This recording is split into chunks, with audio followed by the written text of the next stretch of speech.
सम्पूर्ण आमा बुवा दाजुभाइ दिदीबहिनीहरू मेरो घरमा प्रहरी आएको छ।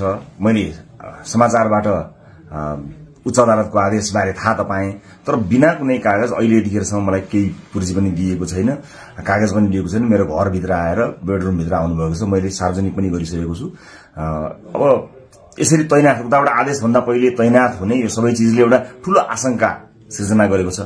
मैले सम्मानित अदालतको आदेशलाई सधैँ मानेकै छु, कानूनलाई मानेकै छु। म पहिला पनि आफै उपस्थित हुन गएको हुँ, अहिले पनि सार्वजनिक गरेकै छु। तर यो राज्य आतंक, यो धरपकड ममाथि के कारणले भइरहेको छ मैले बुझ्न सकेको छैन।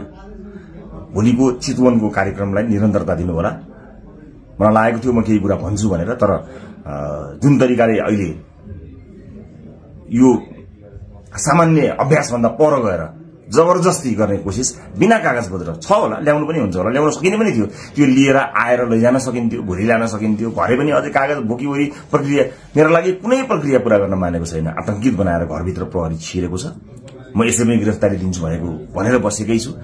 जे होस्, आम नागरिकले सब चिज हेरिरहेका छन् भन्ने मलाई विश्वास छ। न्यायको लडाई म एक थोपा रगत रहुन्जेल लडिरहन्छु। यहाँले साथ दिनुहुनेछ भन्ने विश्वास मैले लिएको छु।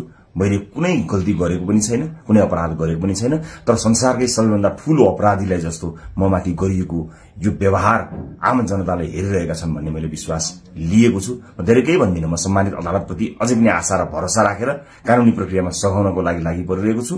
यो दुनियाँका जति पनि न्यायालयका ढोकाहरू छन् ती सबै ढोका ढकढकाउँछु आफ्नो न्यायको लागि।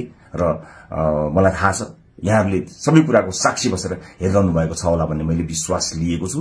म यति जानकारी मैले दिनु उपयुक्त ठानेर मैले यो भिडियो रेकर्ड गराएको छु। चितवनमा जति पनि मेरा आदरणीय मतदाता आमा बुवा दाजुभाइ दिदीबहिनीहरू हुनुहुन्छ, भोलिको कार्यक्रम नरोक्नु होला। अन्य साथीहरू आउनुहुन्छ, उहाँहरूले कुराकानी गर्नुहुनेछ, निरन्तर चलिरहन्छ। मलाई यिनीहरूले हत्या नै गरेछन् भने पनि नेपाली मतपत्रमा घण्टी चुनाव चिन्ह बसेको छ। मलाई आशा छ यो एउटा आशा र भरोसाको आवाज हामीले बुलन्द पारिसकेका छौं। निरन्तरता प्रदान गर्नुहोला। म कानुनी लडाईँमा छु।